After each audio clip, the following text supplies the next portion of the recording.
Setidaknya ada 3 karya visual Korea Selatan yang mendapatkan protes dari warga setempat karena dinilai menimbulkan distorsi sejarah bangsa.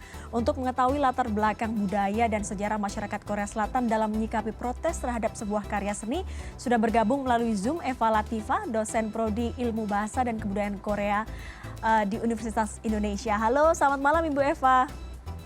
Selamat malam Mbak, apa kabar? Baik, apa kabar Ibu?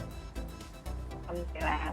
Ya, Ibu terima kasih sudah bergabung bersama kami pada malam hari ini. Lagi-lagi kita bahas soal respon dari warganet di Korea Selatan. Ini tidak cuma sekali muncul protes baik di sosial media maupun misalnya petisi soal karya seni yang dianggap mendistorsi sejarah Korea.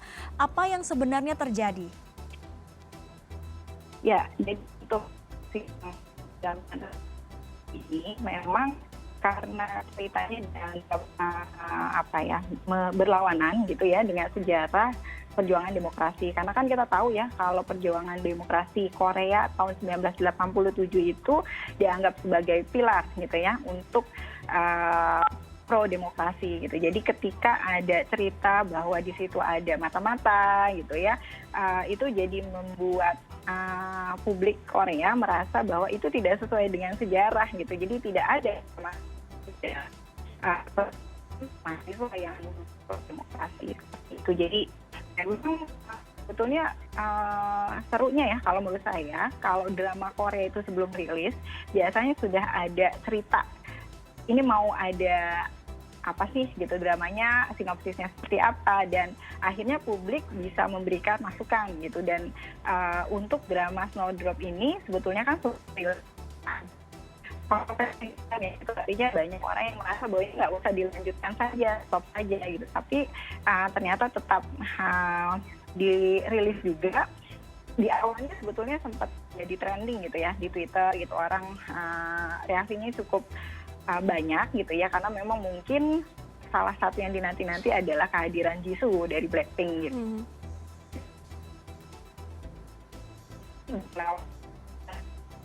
Dan sejarah yang sebenarnya khawatir bahwa berbeda oleh orang di luar Korea. Itu sih menurut saya penyebabnya.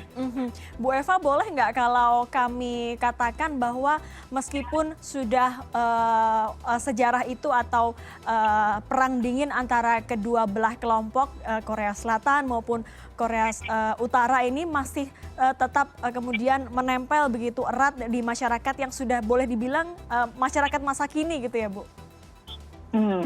Jadi tentunya itu masih ada namanya luka sejarah gitu ya, itu tidak bisa benar-benar hilang, walaupun itu bukan lagi bisa dikatakan mungkin orang-orang yang mengalaminya langsung gitu ya, karena kan anak-anak muda sekarang tidak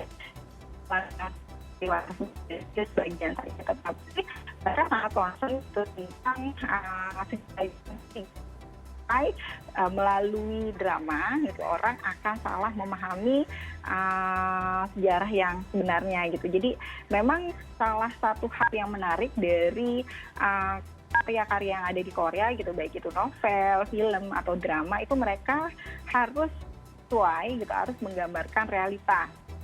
Jadi meskipun itu adalah sebuah cerita fiksi kayak di novel gitu, itu banyak yang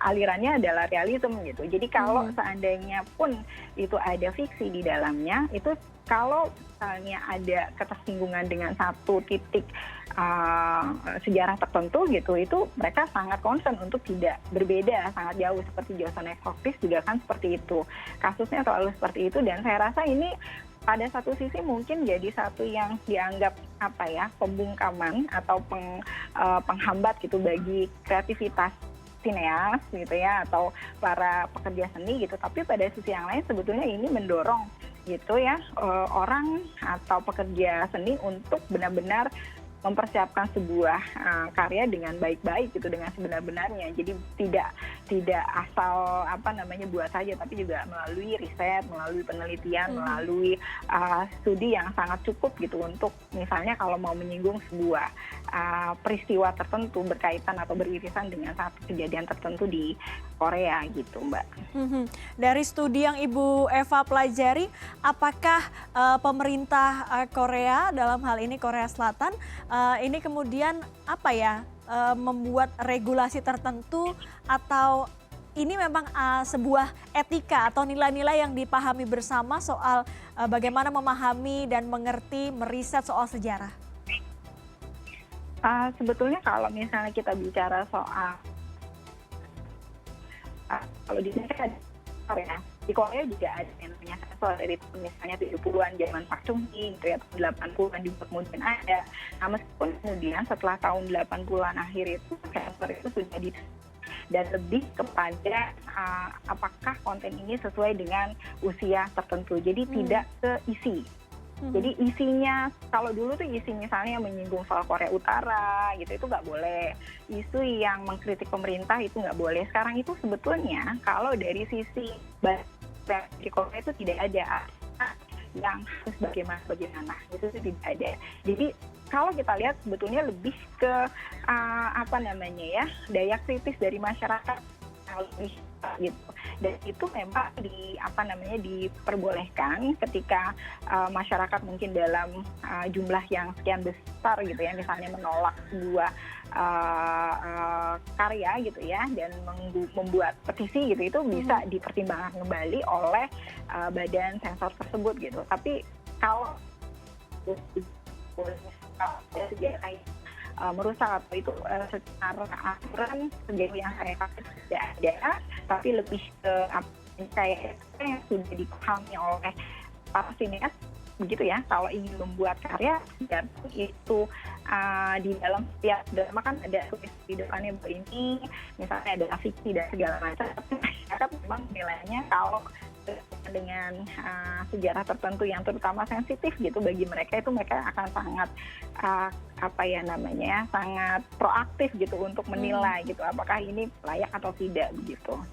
Soal warganet yang proaktif menilai, apalagi dalam hal ini adalah karya-karya seni yang mengandung nilai sejarah Korea, boleh nggak Bu Eva kalau saya bandingkan dengan yang dilalui oleh masyarakat Indonesia dengan sebuah film yang dulu pernah ada yang dianggap punya nilai sejarah, menceritakan soal bagaimana pergerakan kemerdekaan dan lain-lain, dengan melihat respon dari masyarakat Indonesia. Apakah ini sejenis, sama begitu?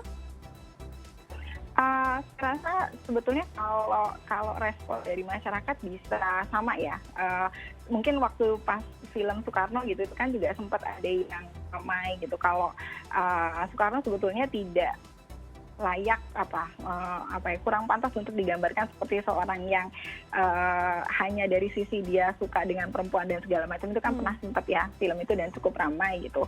Saya rasa publik Indonesia juga punya satu titik kritik gitu ya, tingkat kecerdasan tersendiri juga untuk menilai. Hanya saya rasa memang mungkin karena di Korea mereka secara budaya dari internet gitu ya, terus juga akses mereka gitu ya ke film, ke drama dan segala macamnya itu cukup besar, jadi reaksinya akan terlihat lebih besar gitu ya. Dan mungkin karena juga terus kalau Indonesia hanya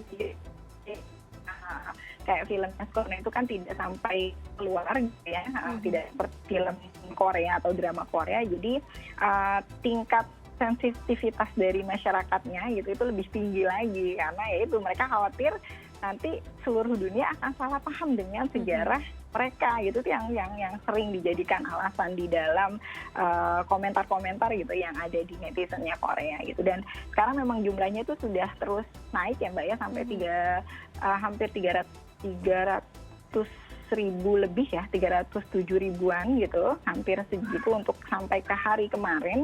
Artinya memang reaksi dari masyarakat terus bertambah gitu. Meskipun saya baca juga ada reaksi balik ya, yang meminta untuk coba nonton deh sampai akhir gitu. Karena ini film kan baru 2 episode dan itu bisa jadi ada salah paham gitu, karena secara umum nantinya kalau misalnya itu ditanyakan sampai akhir, hasilnya tidak akan ada soal spy lagi, tidak ada soal mata-mata di sana gitu. Kalau GBBC-nya bicaranya seperti itu gitu.